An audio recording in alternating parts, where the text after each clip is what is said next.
Carefully. నీ glamour వేరు, నువ్వు డిజైన్ చేసుకున్న లైఫ్ గ్రామర్ వేరు.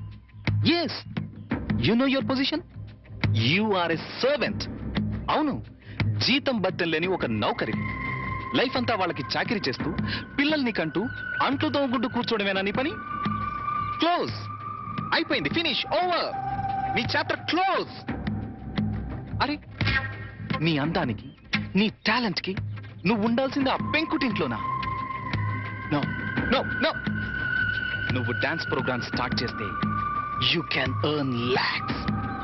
కార్లు, బంగళాలు, విమానాల్లో విహారాలు అన్ని అన్ని నీ సొంతం అవుతాయి. ఫాలో అయ్యావా? నిజంగా నాలో అంత టాలెంట్ ఉందంటావా? డౌటా? నేను దేశ విదేశాల్లో ఎంతో మంది డాన్సర్స్ చూశాను, ప్రోగ్రామ్స్ చేశాను, కానీ ఏ ఒక్క అమ్మాయికి కూడా నీలో ఉన్న గ్రేస్ లేదు. అసలు డాన్స్ చేయడంలో నీ స్టైలే వేరు. జస్ట్ శాంపుల్ కి ఒక్క ప్రోగ్రామ్ చేసి చూడు, నీకే తెలుసు. మా వారు ఒప్పుకోరేమో. ఏమో ఏమిటి, ఒప్పుకోరు. ఎందుకో తెలుసా? పాయింట్ నెంబర్ 1, పెళ్ళాం తనకన్నా ఎక్కువ డబ్బు సంపాదించినా, ఎక్కువ కీర్తి సంపాదించినా జెలసీ, మగహంకారం దెబ్బతింటుంది. పాయింట్ నెంబర్ 2, నువ్వు ప్రోగ్రామ్స్ ఇస్తే ఇంట్లో ఫ్రీగా చాకిరీ చేసే నౌకరుండదు. వాళ్ళ దృష్టిలో పెళ్ళాం అంటే ఏంటో తెలుసా? ఫ్రీగా చాకిరీ చేసే ఒక యంత్రం. ఏ టాలెంట్ లేని ఆడవాళ్ళు గతి లేక అలా పడుంటారు. బట్ యు సీ, నీలాంటి టాలెంట్, గ్లామర్ ఉన్న ఆడది ఒక యంత్రం కాదు. మల్లెపూల సాయంత్రం అంతకన్నా కాదు, కాకూడదు. అయితే ఇప్పుడు నన్ను ఏం చేయమంటావు? సింపుల్, నన్ను ఫాలో అయిపో. మా వారు పంపించరేమో. చెప్తే ఖచ్చితంగా పంపించరు. చెప్పకుండా వచ్చేయి. ఏ, కాలేజ్ డేస్ లో నువ్వు చాలా రిచ్ గా బ్రతకాలని కలలు కనేదానివి, గుర్తుందా? ఇప్పుడు ఉంది. దెన్ సంపాదించు. సంపాదించే అవకాశం ఉంది. నువ్వు నాతో వస్తే నేను వెంటనే చేయబోయే music and dance channel program లో నిన్ను ఇంట్రడ్యూస్ చేస్తాను. ప్రెస్ లో బ్రహ్మాండమైన పబ్లిసిటీ ఇస్తాను. అంతే, నువ్వు కోరుకున్న కోట్లు నీ కాళ్ల దగ్గరికి నడిచొస్తాయి. యు నో వన్ థింగ్, భూమి తిరుగుతున్నది సూర్యుడి చుట్టూ. ఎందుకు తిరుగుతుందో తెలుసా? తెలీదా? ఎందుకంటే సూర్యుడు కొత్త రూపాయి బిళ్ళల తళతళ మెరిసిపోతుంటాడు. ఫాలో అయ్యావా? నువ్వు డబ్బు సంపాదిస్తే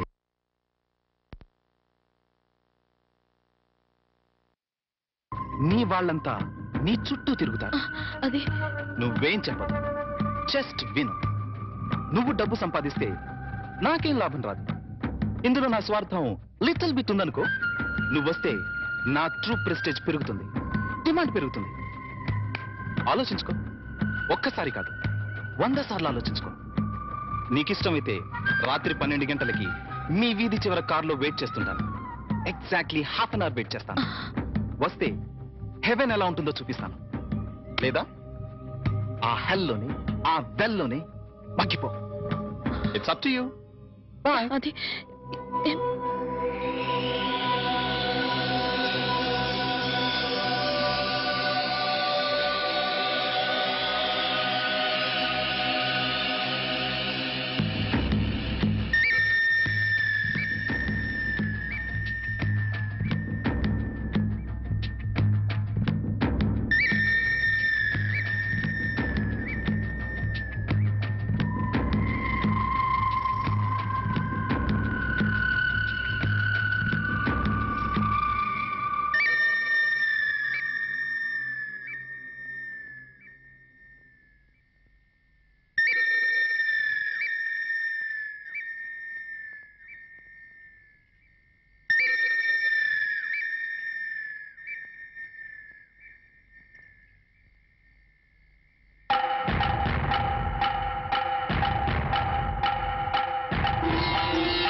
very good Vani, very good.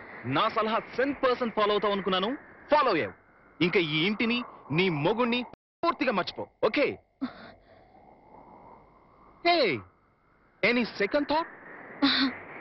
Very good, let's go. మళ్ళీ మీ వాళ్ళు ఎవరైనా చూస్తే danger. Come on, Hari up.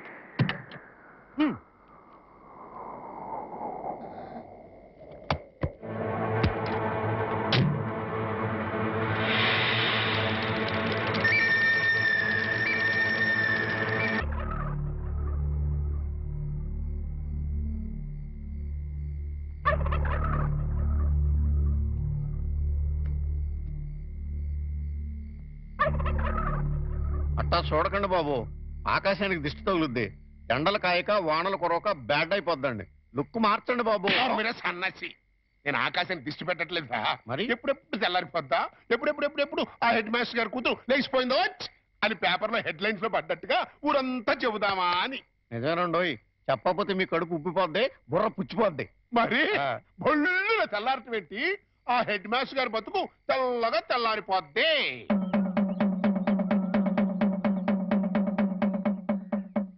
అమ్మలారా, అక్కలారా, ఫ్యామిలీ లేడీస్ లారా, పరువుగా కాపురం చేసుకునే దంపతులారా, రండి బాబు రండి, రండి బాబు రండి.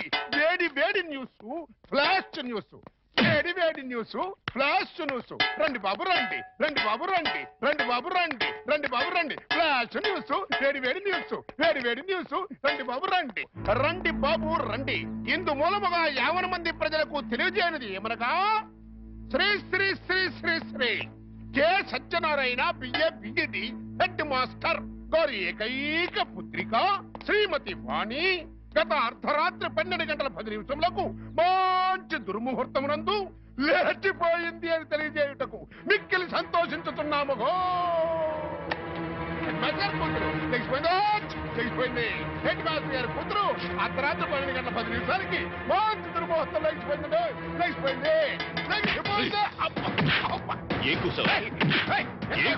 నీ పిల్లలు లెగిసిపోయింది అన్నాను.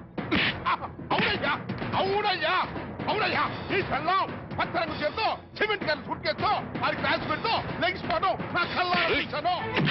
మళ్ళీ అదే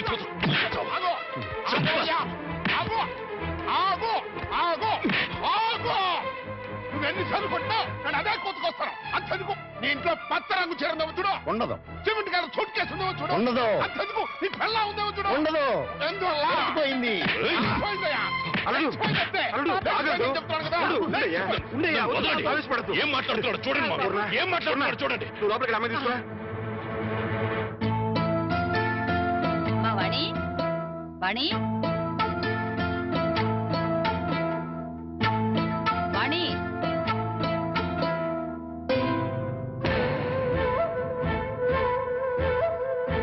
వాణి వాణి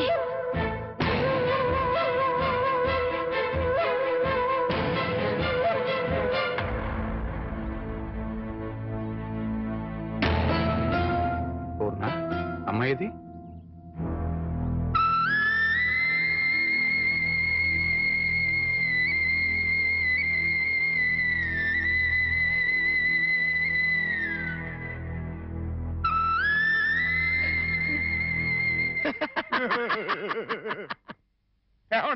ఏమనే చూశారు కదా మొఖం లెగిసిపోయింది మరో నేను చెబుతుంటే ఒక్కళ్ళు కూడా నా మాట పట్టించుకోలేదు కదా. ఏమన్నా మాస్టరు, తమరిది పరువు మర్యాద గౌరవం వంశ ప్రతిష్ట గల కుటుంబం కదా.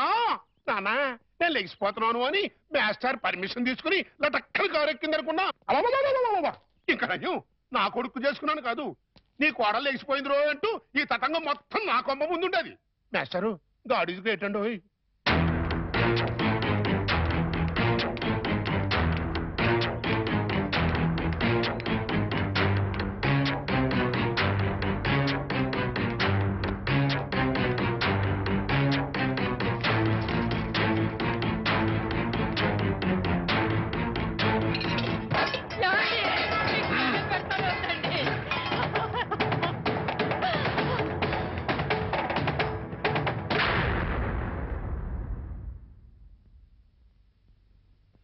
బాబు,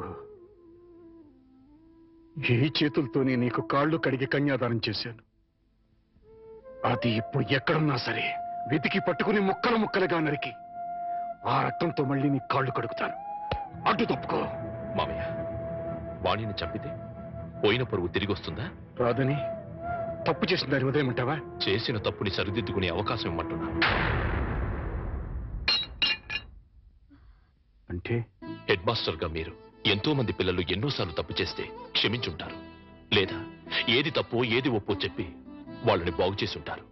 అలాంటి మీరు అది పిల్లల విషయం, కానీ ఇది వాణి పసిబిడ్డకి తల్లైనా ఇంకా పసితనం పోలేదు. కార్లు బంగళాలే జీవితమని భ్రమలో ఉంది. ప్రలోభానికి గురై ఆశలకు ఎరై వెళ్ళిపోయి ఉంటుంది. నేను వెళ్ళి నచ్చ చెప్పి వాణిని తీసుకొస్తాను. బాబు, రెండు చేతులు ఎత్తి నమస్కరించాల్సినంత సంస్కారం నీకున్నా నాకు అర్హత లేదు. సాధారణంగా బిడ్డలు తప్పు చేస్తే తల్లిదండ్రులు క్షమిస్తారు, కానీ ఇంత అవమానం చేసిన వాణిని నువ్వు క్షమిస్తున్నావంటే నువ్వు దానికి భర్తవే కాదు, తల్లివి, తండ్రివి, దైవానివి. ఇలాంటి భర్తని పండంటి బిడ్డని వదులుకుని వెళ్ళినది బాగుపడదయ్యా. వద్దు, నువ్వు వెళ్ళొద్దు. నువ్వు వెడితే ఏదైనా అవమానిస్తుంది. అవమానించినా అభిమానించినా వాణి నా భార్య. అప్పుడు ఇంకా చులకనైపోతావు బాబు. నలుగురు చులకనగా చూసినా హేళన చేసినా అది నాకు అనవసరం. నాకు కావాల్సింది నా భార్య. ఏదో భ్రమలో ఉన్న నా భార్యని సరైన దారికి తీసుకురావడం భర్తగా నా బాధ్యత. వస్తాను. ఏమండి, అల్లుడెళ్ళి రమ్మంటే వాణి తిరిగి వస్తుందా? తప్పు తెలుసుకునేది వస్తే దానికి మరో జన్మ వచ్చినట్టు, రాకపోతే జన్మ ఉన్నా చచ్చినట్టు.